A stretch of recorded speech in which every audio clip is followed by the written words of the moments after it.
This is an open letter for President Trump. Hello, sir. How are you?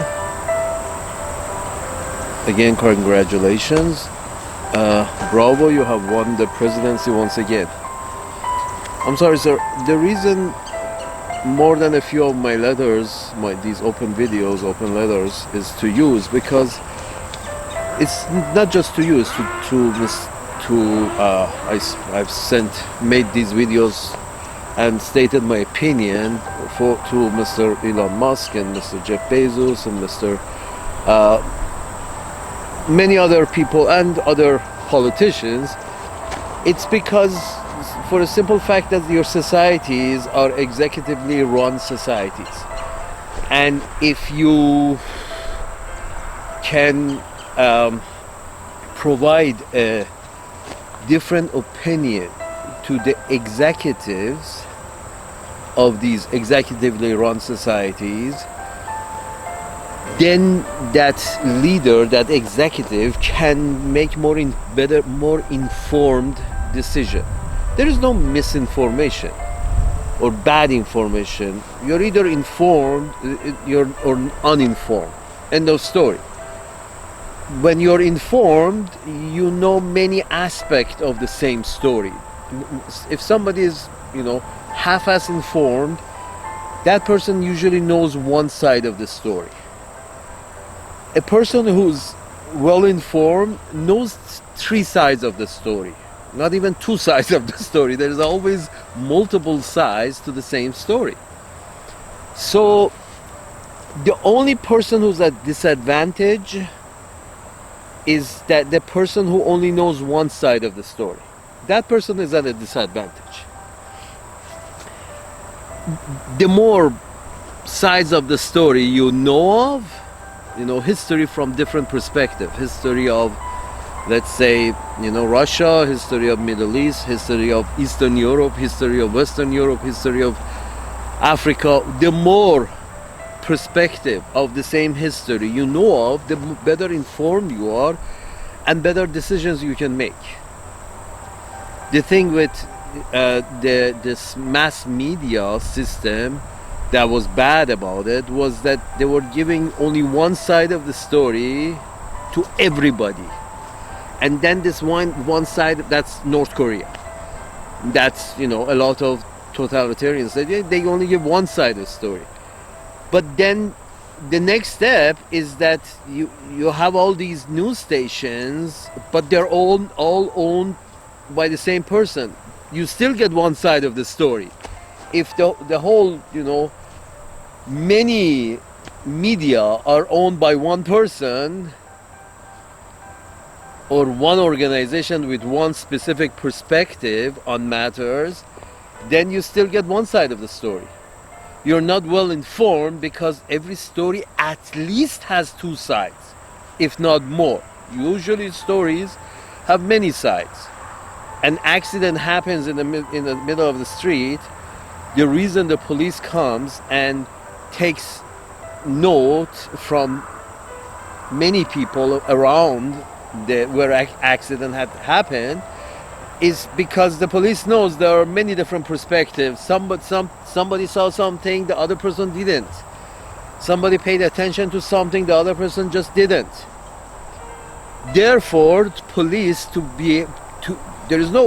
if you go to the police station and try telling them that this is misinformation, other people's perspective about the accident is misinformation, only my perspective with regards to the accident is information.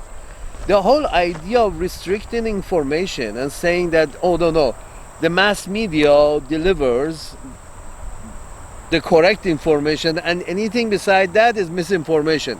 That's just as crazy as somebody going and arguing that whatever police testimony the police has gathered from everybody around the accident is worthless and only his perspective is correct, and that is, he's been wronged and his own money. So my point is this, that you should, follow on the footsteps of the police. go in and try to get as much information from as many perspectives as possible to try to come to a reasonable solution. So you can come up with a reasonable solution. Reasonable to all sides. I bomb you until you submit is not really reasonable. I throw a rock into your window until you shut up is not a really reasonable perspective. My view of what happened in the accident is the correct view and everybody else is wrong, all other witnesses are wrong. That's NPR, BBC, MSNBC, CNN and Fox. They all had the same idea that going and freeing another people is a good idea. You don't trade with them, you attack them and you call it, oh, we are here to free you. Salute. Here's the thing, Mr. Trump. Again, bravo, you won the election. Here's the thing, sir. To get different perspectives, the most important people with regards to international matters. The most important people are ambassadors. How these ambassadors should be chosen, their first quality of any ambassador, your ambassador to any country, should be that they speak the native's language and have spoken the native's language for many years. This is not because you're trying to bend to their rule or speaking their language is somehow, too much giving a damn about them. This is not about that. This is about when you have good ambassadors, fit ambassadors who know the native's language for many years, studied their culture. And to study somebody's culture, you have to like them. You have to really like, a culture to go and study it, choose it as a second language. So many in North America choose either French or, if they want to be really,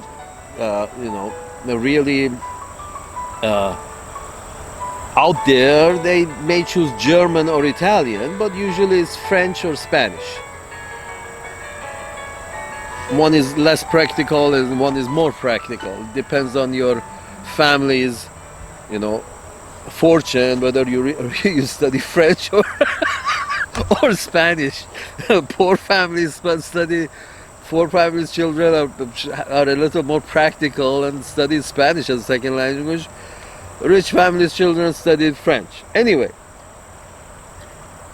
because I guess they're practical with regards to their budget as well, so they study French to learn about French art. Anyway, my point is this, that it's not about submitting to the natives if you send somebody who actually likes the natives. Of course he's going to try to solve all problems so neither people of his homeland get killed nor the natives get killed. What if, so what, that our corporations have to pay, equal sum for value?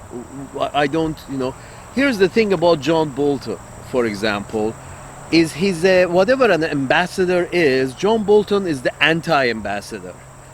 He's not there to negotiate anything. He's not there to give as good a deal to the natives as he gives to the American corporations. John Bolton kind of people, and Victoria Nolan and Hillary Clinton and their group is sort of like, no, we don't want that. We want to send an ambassador. We want that ambassador to not give a fuck about the locals. We really don't want to have an understanding with the locals. Our corporations want money. Our corporations want access to those resources and those markets. And we don't want to negotiate with the locals. Either the locals bend over or we bend them over with regards to economic matters. Here's the thing, sir. Too much, when the state becomes too much of a tool for corporations, people suffer from all sides. When the state becomes too concerned with the welfare of their corporations, that means that, you know, the state decides to go to too many wars to protect too many interests of the corporations. And let's be frank, when you say you don't go to war because Joe Sixpack is going to have an extra woman after the war, you go to war because JP Morgan Chase wants another page in their catalog, another business page in their catalog of how many businesses they have and how extended their empire is. All these wars, most of them go under that category. JP Morgan Chase needs to growth. This capitalism has become a poison. You have turned capitalism poisonous. Anyway, here's the thing, sir. A Sane Society would send ambassadors to native lands who actually like the natives and are okay with US corporations taking less profits from those lands, but the natives staying alive and well fed and well taken care of. That's a sane ambassador. And this kind of ambassador only comes about if the ambassador actually knows the language of the natives, for many years has studied it, has spent time there, lived amongst them. That's called an ambassador. Likes their customs and culture. That's called an ambassador. Anything else, you might as well send a general. It's sort of like, okay, I will send a general to hold down the fort in Libya. Then fort is embassy. At this point, if you have to send a general to hold down the fort, you don't call it embassy anymore. You call it a military fort. You see, you have turned the embassies into military fort, both figuratively by sending equivalent to generals to lead them as ambassadors, both figuratively, these embassies of Uncle Sam's managers have turned into military forts overseas, both metaphorically and really. Physically, they have, both metaphorically and physically, they have turned into forts. Have you noticed, you know, you used to go to American embassy in Middle East and it was all, you know, open, big windows, you know, big get-togethers, very relaxed. Nobody was trying to blow up anything. But then, as we go along, as decades have passed, U.S. embassies overseas have become even more secure. It turned into a fort, as in like with small windows, security way out there. Nobody should get near it. This is a lockdown. This is a military fort. That's what U.S. embassies have become overseas. If you have gone and seen any of them, which you should, you will know what I mean. Why is that? It's not that the locals are crazy. It's that, you know, your embassies have turned into military forts. The ambassadors are usually equivalent to generals, which means that equivalent to military general, which means they're not really keen on the local culture and customs, not very keen on the locals at all, because most of them don't speak the language of the locals.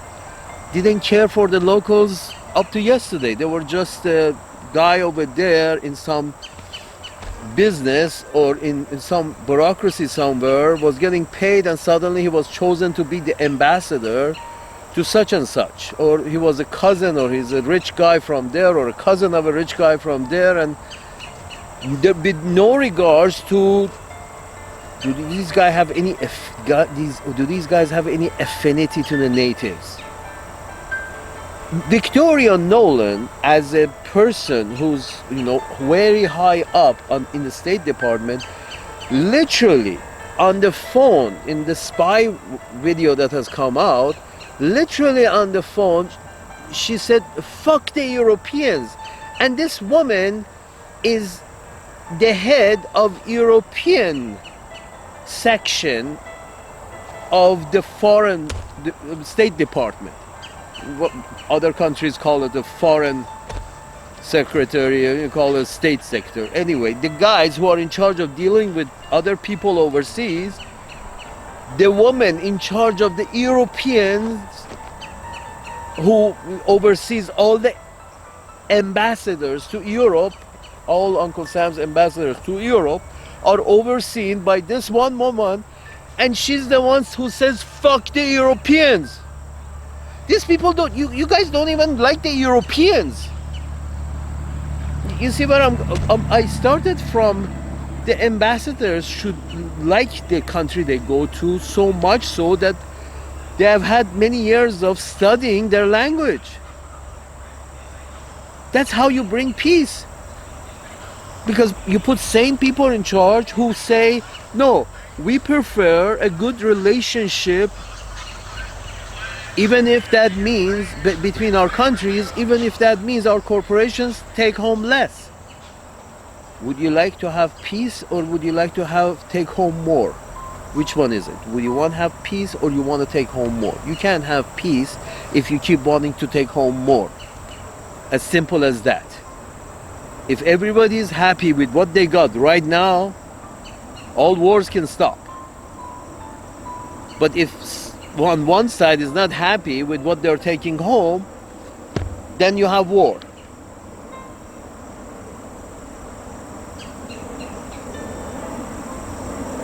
Ambassador to Ukraine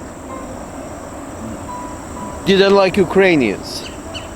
The woman overseeing European part, European floor of the State Department is on tape saying, "Fuck the Europeans.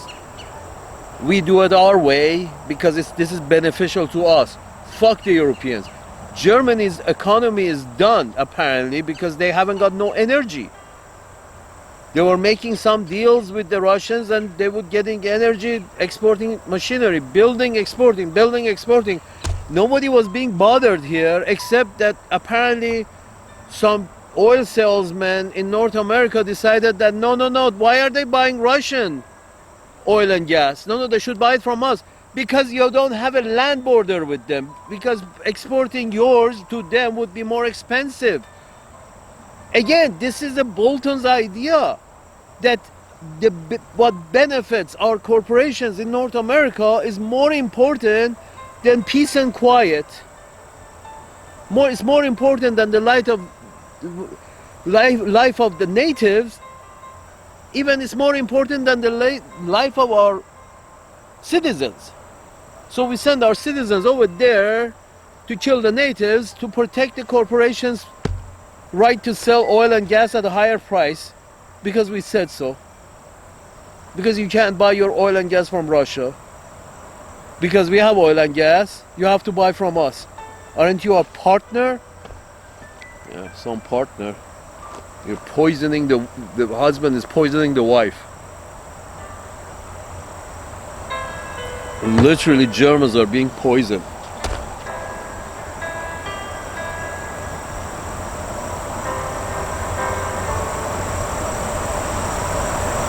Here's the thing, folks.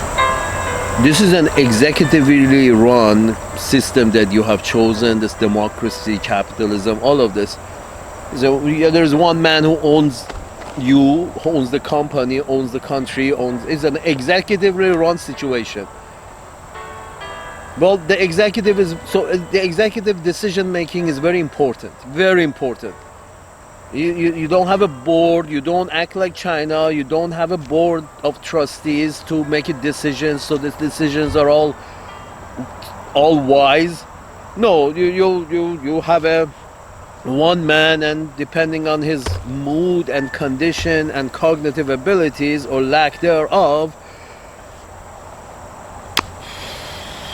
a whole shit show can start. So my point is this, sir, with all due respect, President Trump, you should really count on your ambassadors, but those ambassadors have to be chosen for loving the natives, because a big merit should be given, a big consideration should be given to ambassadors who have really liked the natives so much that from years ago, from way before the time they ever thought they could be an ambassador to that country, they actually studied that country, studied their language, learned about them, and likes them and likes to see them alive. That you can call a good ambassador. The ambassador who actually likes the natives and prefers to see them alive, even if the corporations back home will take less profits because they don't own the whole thing. Those are the kind of ambassadors you want. If you want peace, ambassadors who love the natives, wherever they are sent, they have been who really like the natives from way back when. And then you have peace, quiet, understanding, and trade. You may have a little less profit, but I would take less profit over having to kill somebody to get more profit, wouldn't you? You know, human beings would. Whoever John Bolton is working for may not.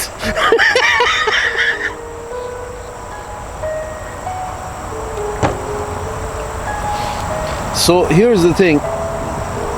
Your ambassadors are very important. They have to be really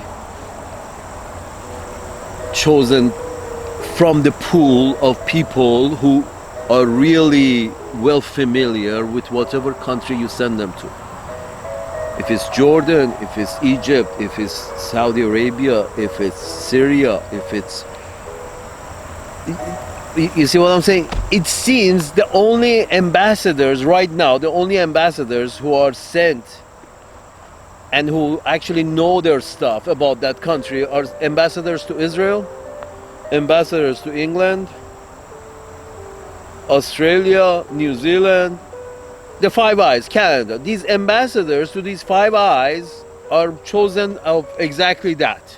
You know, people who are very familiar with the natives and, you know, have many connections in the native, and apparently that is acceptable because what? They're all also Anglo-Saxons. Okay, so this is a little race-based, because then as soon as you step a little farther, it's not clear whether the American ambassadors to Europe speak the native language. Maybe 50% of them do. Maybe 50% don't. You know, ambassador to Albania may not speak Albanian, and that's wrong. Ambassador to Romania may not speak Romanian. That's not good. You want to have the, and then when you go farther out, it's probably less than 50%. Sort of like maybe 20% of ambassadors to any of the African countries speak the native language. Maybe 20%. I doubt there is any more, because the numbers were out. Somebody stated these numbers, like 70% of Uncle Sam's ambassadors around the world do not speak the native tongue of those people.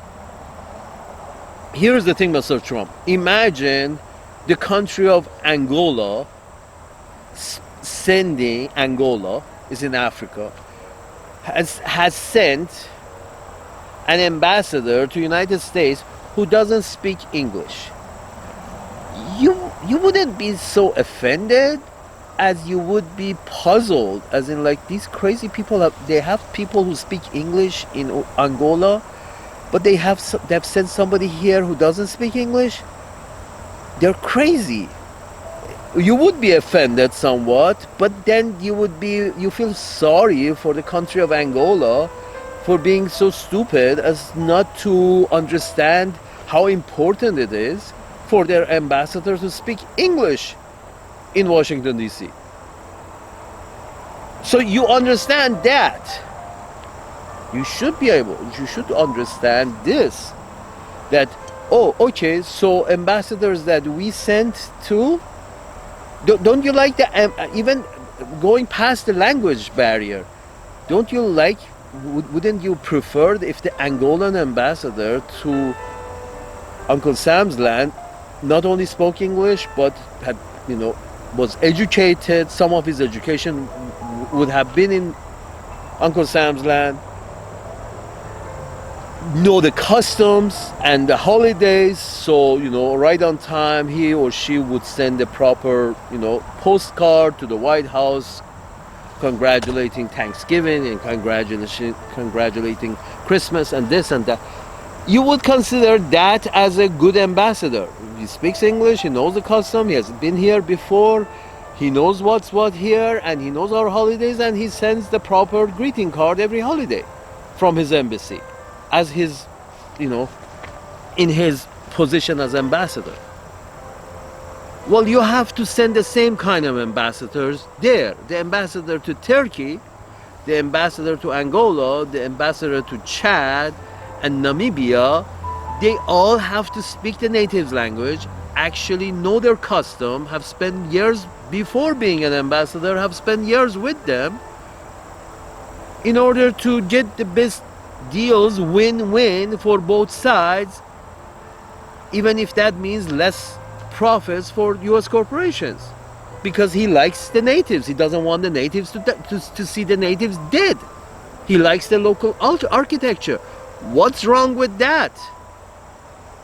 The problem is your corporations.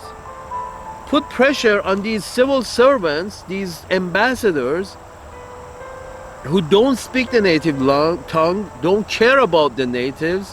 What they care about is the profits of the corporations. So let's go fuck the natives. That's not an ambassador, that's a general you have sent to the military fort that actually looks like a military fort, that embassy, let's say in Angola. I can assure you, almost all of them look like a military fort by now. Because, when you push on the natives one-sided deals in which most of the profits has to end up in New York and not in Angola, the natives are not going to be happy with you. Eventually they're going to find out that they got a raw deal and they're not going to be happy. Remember the Persians and the way the British Petroleum Company fucked them for a few years of taking 80% of the profit from the Persians' oil, and after a few years the natives, the Persians, found out and kicked the British out, and they still hold a grudge against the British. Eventually the natives are going to find out, so why not make better deals, a win-win deals, so the natives don't get too screwed, so you wouldn't have to go and hide in a military fort and send a general there, and once in a while have to club everybody to death if they don't accept the unfair parameters of the deal.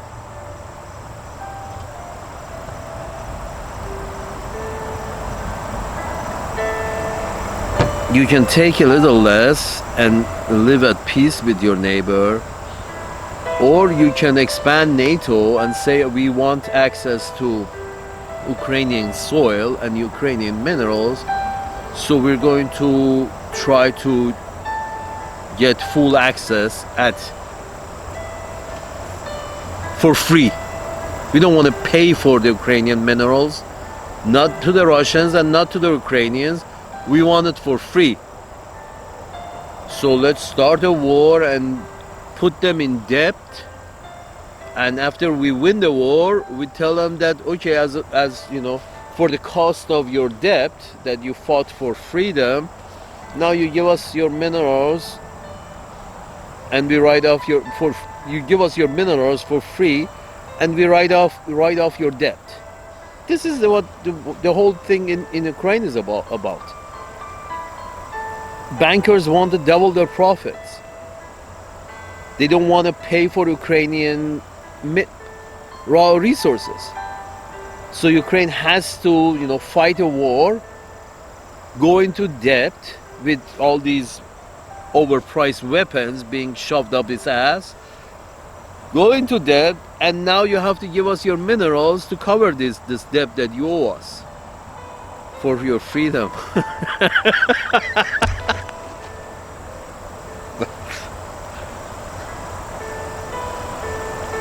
Sir, it's not worth it.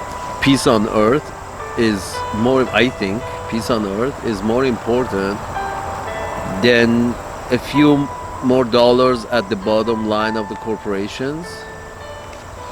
If you have a cabinet who likes the world as it is, not burned to the ground, who likes the world green, if you have a cabinet whose every member thinks that way, then because the cabinet that you have now, sir, forgive me, but the only sane people in the Trump cabinet are Tulsi Gabbard and Robert Kennedy. That's it. These are the only two sane people. In my humble view, I'm sorry. These are the only two sane people, and in Trump, I'm hoping that Trump is keeping the rest of them on a very short leash. That's it. And Mr. Trump, I hope you are keeping them on very short leash. I mean, not these two. These two can be given a free hand. Mrs. Gabbard and Robert Kennedy can be given a free hand, but the rest of them have to be on a very short leash. They will start World War III in 3 minutes. Just the defense secretary and the state secretary, just the two of them will start World War III in 3 minutes. Oh. Here's the thing, sir. Please, with regards to foreign countries, find ambassadors who love the natives. If the country is, Algeria, if the country is Mali, if the country is Zimbabwe, if the country is Iraq, if the country is Syria, if the country is Yemen, find people who have been involved in the culture of that country for many years and really don't want to see anybody from that native land dead before their time. Then, and if they're older and wiser as well, that would be an even a benefit, and send these people as ambassadors to those countries. You will see no war. And whoever is overseeing the European floor should not, be the kind of mentality that says, fuck Europeans. That person should actually like Europeans. Really like Europeans. Not pretend like Europeans. The guy who's overseeing the African floor of the State Department, who actually has to actually like Africans. You know how you can tell somebody likes people of another land? They speak a couple of their local languages. They have spent many years in there living amongst them. They actually like the natives. It shows. If they're during their life, previous to becoming or being a candidate or being an ambassador, in their life, if they have had affinity to the natives, some affinity to them, spend time with them, learn their language, appreciate their customs, that's the kind of person who you want as an ambassador. whoever overseeing these ambassadors, you want that person to be, no, for example, 5 African, whoever in charge of the African floor of the State Department should at least speak 5 African languages. And probably he's going to be an African guy, just, a naturalized citizen or something like that. And he wouldn't want to see any of Africans dead over resources and markets. So he would not listen to big business with regards to what should be the policy towards Africa, because big business always wants more money.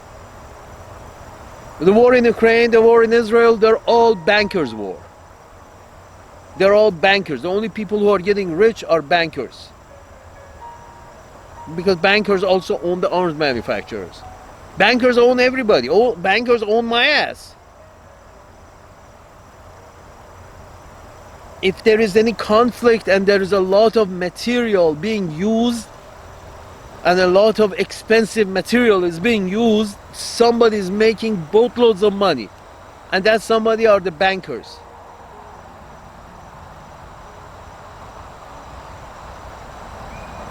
This is stupid. You keep repeating the same shit.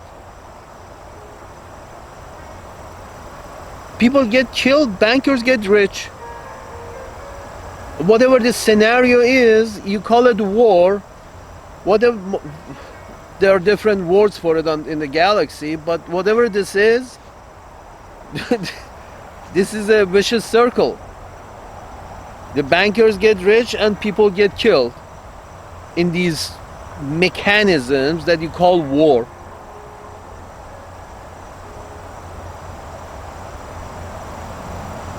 Going and trying to take over land and see which one of us has more advantageous missiles, more advantageous weapons. Whoever has better weapons gets to keep the land. To the Sane Society.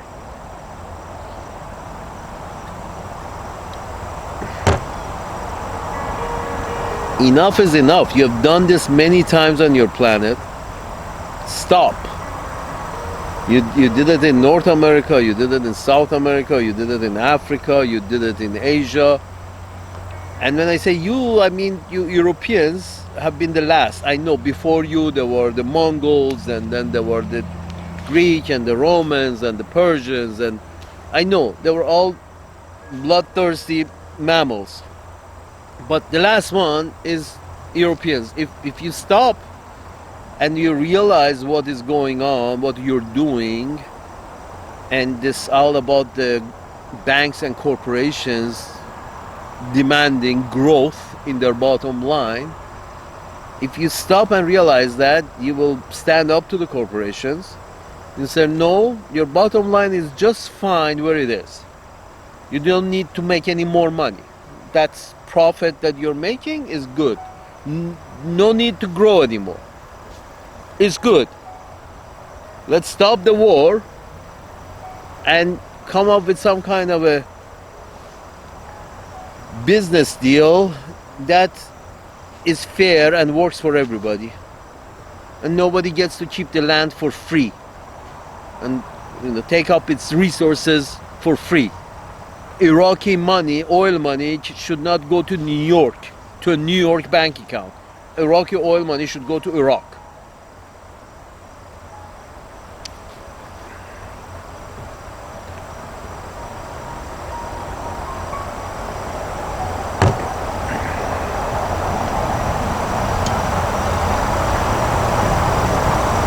So this one-upmanship, Mr. Trump, this one-upmanship is going to end in nuclear war.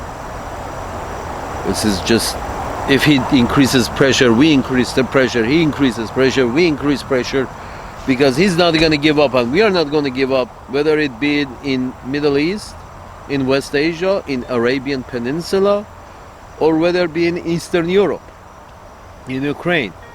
It doesn't matter. It's all about your corporations. They have too much interest in too many ways of too many ways of making money that is not really kosher. No, making money on weapons manufacturing for profit is not kosher.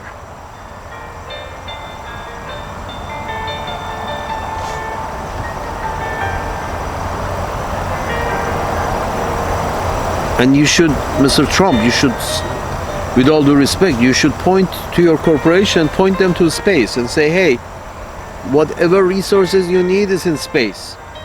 They should get together with Mr. Bezos and Mr. Musk and get to space for any minerals, any resources that they need. Then they should, from leave Earth and Earthlings alone, and not to go to war over resources. And I said again before, as I said before, it's all about resources. It's all about banks wanting to make easy money.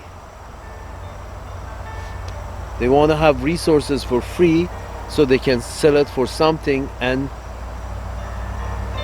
have 100% profit.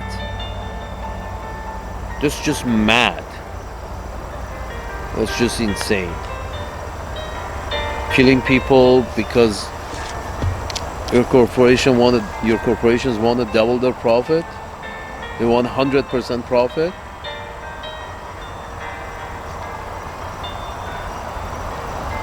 Mr. Trump, your ambassadors have to be good people in love with the natives that you send them to as your ambassadors. Your corporations should be shunned. The state should come out of this business of trying to please the corporations.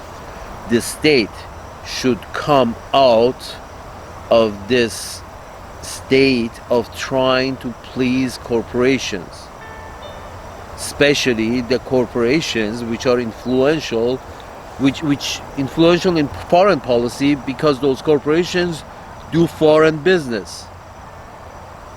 As you know, the corporations who do domestic business have been using your own people, abusing your own people, as Mr. Robert Kennedy has said so.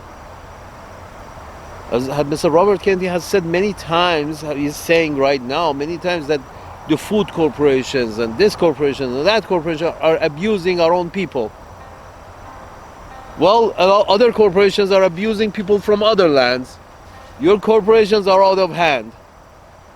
The only non-abusing corporation that I see is Tesla. Exxon and Mobil, these oil corporations are all abusive to foreign countries and somewhat domestic. You have many corporations who are hazardous to foreigners as well as domestic citizens. And they are the problem. They are the instigators for more wars. Bankers, I mean, can you doubt the fact that JP Morgan Chase knows half of the State Department by name? It's a big bank who has a lot of people that they know in the State Department.